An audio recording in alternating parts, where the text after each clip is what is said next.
Judge, thank you. Congressman Paul launched his new campaign in Exeter, New Hampshire, so he knows firsthand what independent-minded free staters want to hear in Saturday's big New Hampshire Republican primary debate.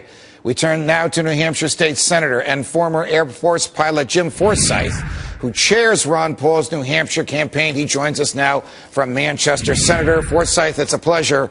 Welcome to Freedom Watch. Thank you, Judge. Thank you for having me on. How does Ron Paul take 22% in Iowa and turn that into 40+% in New Hampshire with just the 5 or 6 days remaining? Well, I think, first off, he doesn't have to turn that into 40% to have a campaign, because, like you said, he's got a great national campaign. He's got to do well here. And we're poised to do that. We've got quite a number of volunteers that are making calls, quite a number of people knocking on doors.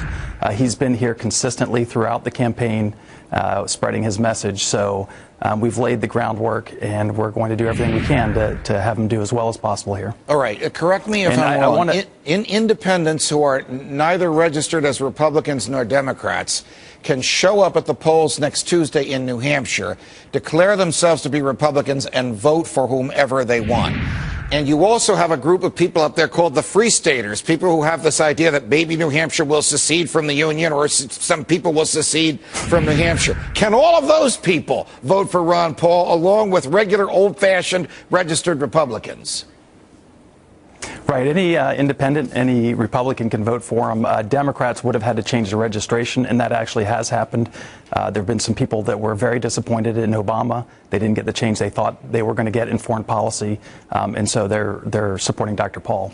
You are not only a state senator, you are a professor in aerospace engineering, and you're a former fighter pilot in the Air Force. Question, Senator. Go ahead. Did I say something wrong?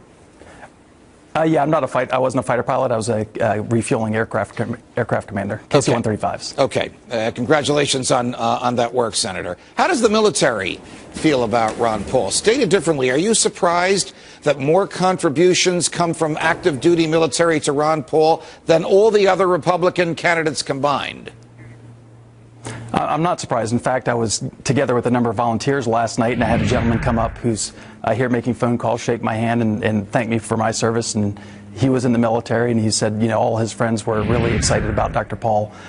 You know, when I was in the service, I served overseas, and Dr. Paul understands what a lot of people don't. There's a big distinction between military spending and defense spending, and he's someone who understands that.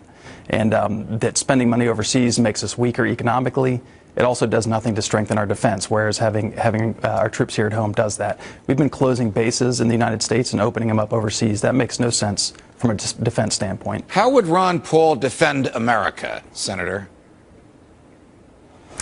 Like I said, if we pull some of our troops back or most of our troops back from overseas, back to the United States, that would be a much stronger defense. And, you know, I think the biggest threat we're facing right now is to our economy. And the cuts he's proposing in the military are not going to weaken our defense. We'd still be spending 4 times as much money as China, the next biggest military power.